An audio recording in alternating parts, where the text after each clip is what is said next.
कैलासवासी कुमारी पद्मा रावराजे हिच्या स्मृती प्रीत्यर्थ.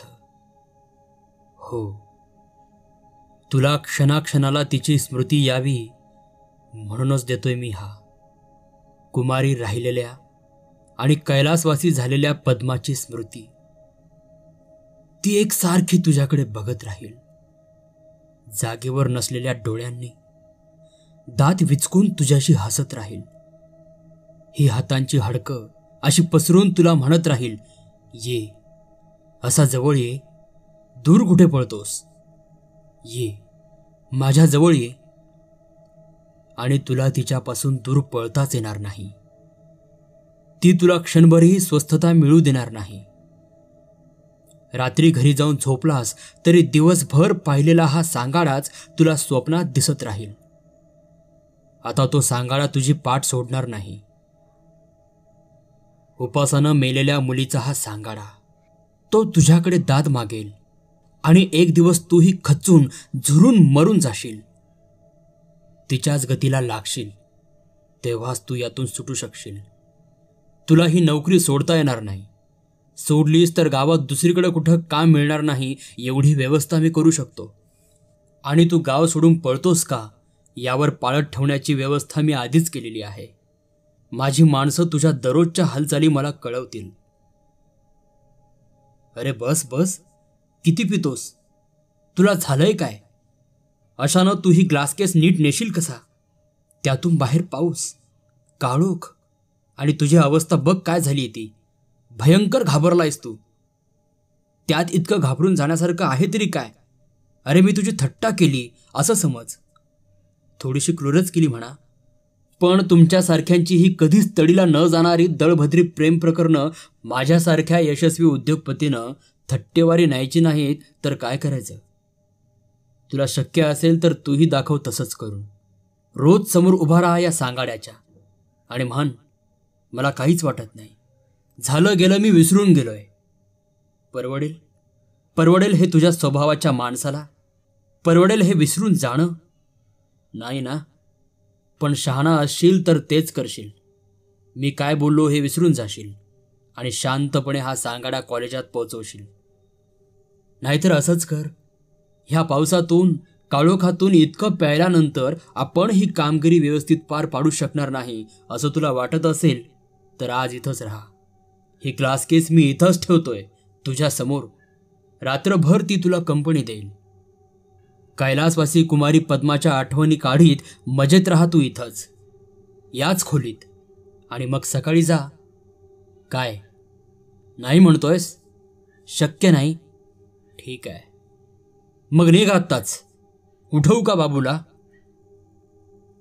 बाबूचा टांगा निघाला तेव्हा पाऊस थोडा थांबला होता.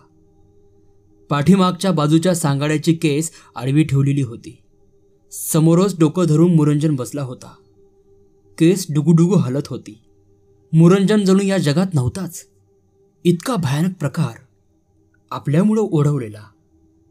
पद्मासारख्या गोड मुलीचा बाप आणि तो इतका राक्षसी.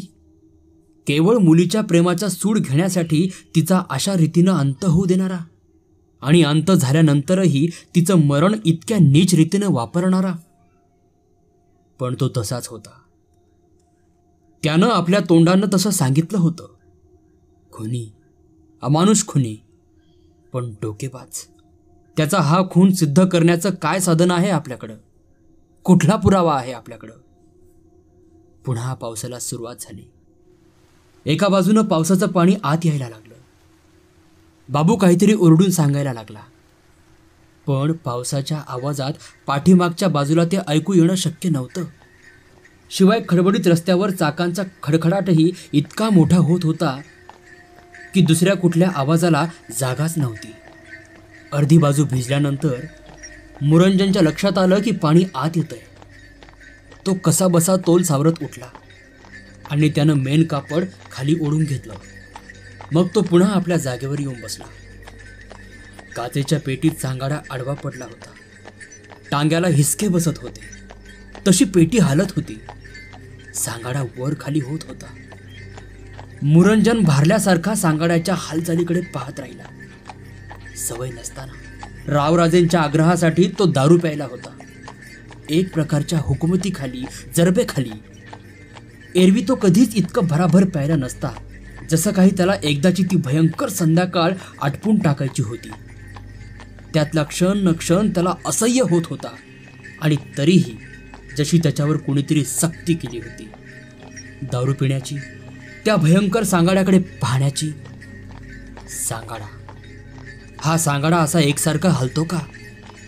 आणि क्षणभरच त्याला भास झाला की समोर पद्मा झोपली आहे, डोळे सताड उघडे ठेवून, दात विचकत हसत.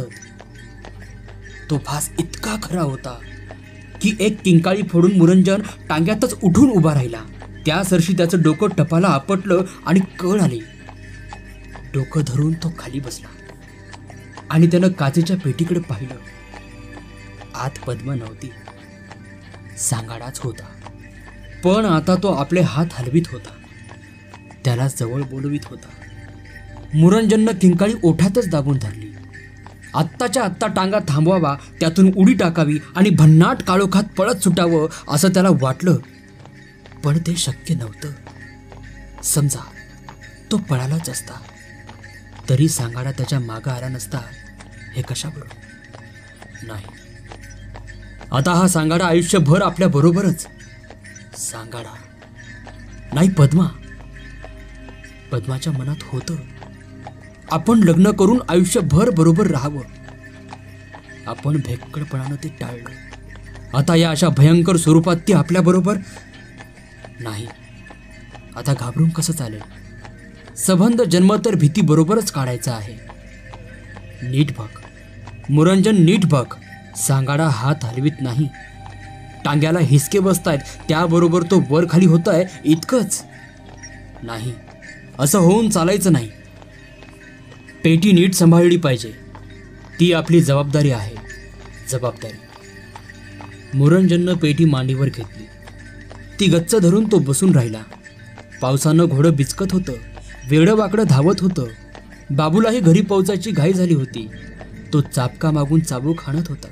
चिखलानं बुरबुरलेल्या, दगडागोट्यांनी भरलेल्या वाटेवरून गाडी ठेचकाळत पळत सुटली होती. त्या काळोखात पुढचा मिणमिणता दिवा जेमतेम वाट दाखवित होता. मुरंजन मांडीवरच्या पेटीकडे न पाहण्याचा प्रयत्न करीत होता. डोक्यात धुकं माजलं होतं. त्या धुक्यातून दिसत होता फक्त नाश. स्वतःचा नाशच मांडीवर घेऊन तो चालला होता. आणि पुन्हा पुन्हा तोच भास. मांडीवर पद्मा झोपली आहे. हेच तिला हवं होतं, हीच जवळीक. आता तिला ती मिळाली आहे. मघा पद्मा समोरच्या सीटवर होती, आता ती जवळ आली आहे, मांडीवर. ती जवळ येते. ती कुठवर येणार? आपलं काय होणार? तसल्या थंड हवेत देखील मुरंजनचं कपाळ घामानं भिजून चिंब झालं. पेटी धरून ठेवलेले हात कापायला लागले. पावसाचा जोर वाढत चालला होता. समोरची वाट नीट दिसत नव्हती. घोडं पाण्यानं निथळत खुळावल्यासारखं पळत सुटलं होतं. एकदम गाडीखाली दगड आला आणि गाडीला मोठा हिसका बसला. फाडकन काचेची पेटी उघडली. मुरंजन दचकला. तो प्रथमच मोकळा सांगाडा पाहत होता. काचेशिवाय कडकड आवाज झाला. आता सांगाडा पेटीतून बाहेर येणार की? एवढ्यात झाकण उघडलं, तसंच पुन्हा बंद झालं. मुरंजननं निश्वास टाकला. उगाच घाबरायचं नाही, विशेष काही झालेलं नाही.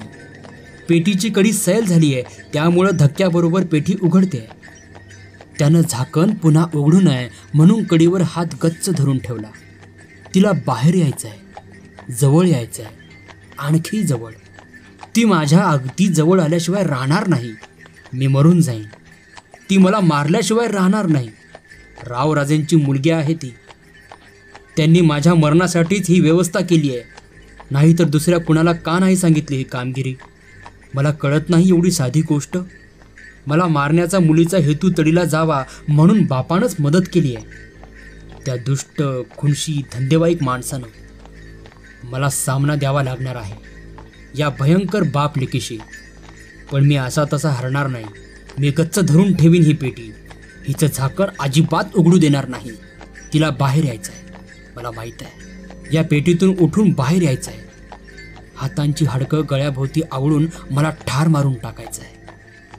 त्यासाठीच तिची ही धडपड चालली आहे, पेटीचं झाकण उघडण्यासाठी. पण मी नाही झाकण उघडू देणार. कडी गच्च पकडून ठेवीन. आणि एकाकी मोठा आवाज. पेटी मांडीवरून उघडून एकदम टपाला भिडली आणि परत खाली आली. काचांचा चक्का चूर झाला. त्यातून सांगाडा बाहेर पडताना क्षण मात्र दिसला. दुसऱ्या क्षणी मुरंजन सीट खाली कोसळला होता. त्याची मान तिरपी झाली होती. पेटीतून बाहेर पडून मोकळा झालेला सांगाडा त्याच्या छातीवर आणि सांगाड्याचे हात त्याच्या गळ्यावर कडकड कडकड आवाज करीत होते. मुरंजननं शेवटची भयंकर किंकाळी फोडली, पण पावसाच्या झपाट्यात तिचा आवाज कुणाला ऐकू गेलाच नाही. बाबूच्या हाताला जबरदस्त मार लागला होता, पण तो तसाच धीर करून उठला. घोड्याजवळ गेला. घोडं मान टाकून पडलं होतं, पण त्याला दुखापत फारशी झाली नसावी, कारण बाबूनं चुचकारल्यावर ते उभं राहण्यासाठी तयारी करायला लागलं. सुदैवानं टांगा सुटून वेगळा झाला नव्हता. चाक अजून जागच्या जागीच होतं, पण वाटेत आलेला मोठा दगड चुकवता चुकवता गाडी शेजारच्या खड्ड्यात गेली होती. नशिबानं खड्डा फार खोल नव्हता. आपल्या हाताचा बधीरपणा विसरून बाबू मुरंजनचं काय झालं ते बघायला मागं आला. हाताच्या कळा केव्हाही सुरू झाल्या असत्या. त्याच्या आतच सारं काही ठाकठीक करून गाडी पोचवायला हवी होती, पण बाबूला मुरंजनचं जे झालेलं दिसलं त्यानं तो तिथल्या तिथंच खाली बसला. I am very sorry to learn principal साहेब. मुरंजन सारख्या ओमद्या तरुण माणसाचा हे असलं झालं म्हणजे. गाडीला मायनर ॲक्सिडेंट झाला, केसची काच फुटली वगैरे सगळं ठीक, पण याचं असं कशानं व्हावं? याला तर काचबीज सुद्धा लागलेली नाही. काय म्हणता, हार्ट फेलियर एवढ्या तरुण माणसाचा? डॉक्टर काय म्हणतात? अचानक भीतीनं असं झालं. ओ कमान, भीती वाटण्यासारखं एवढं काय होतं तिथं? तो सांगाडा. अहो कसं शक्य आहे? हा माणूस सायन्सचा प्रोफेसर, मुलांना नेहमी सांगाड्याची माहिती देणारा. तो कशाला घाबरेल सांगाड्याला? त्यातून तो काही त्याला एकदम काळोखात दिसला असं झालं नाही. त्याच्याबरोबरच तर तो होता ना. पण तुम्ही म्हणता त्यात तथ्य असलंही बरं का? कारण माझ्याकडे आला ना तेव्हाच हा मुलगा थोडासा नर्वस दिसत होता. त्याला थोडी हुशारी यावी म्हणून मी ड्रिंक्स दिली. आणि आता गेलेल्याबद्दल जास्त बोलू नये, पण तो माझ्याशी जरा उद्धटपणानंच वागला. म्हणजे बाहेर बोलू नका, पण तुम्हाला म्हणून सांगतो. थोडं प्यायल्यानंतर तो काहीतरीच की हो बोलायला लागला. म्हणजे तुमचा विश्वास बसणार नाही, पण त्यानं काय सजेस्ट करावं की मी माझ्या मुलीला उपाशी ठेवून मारलं आणि हा सांगाडा म्हणे तिचाच आहे. म्हणजे डायरेक्टली नाही म्हणाला, पण असं सुचवलं त्यानं मला.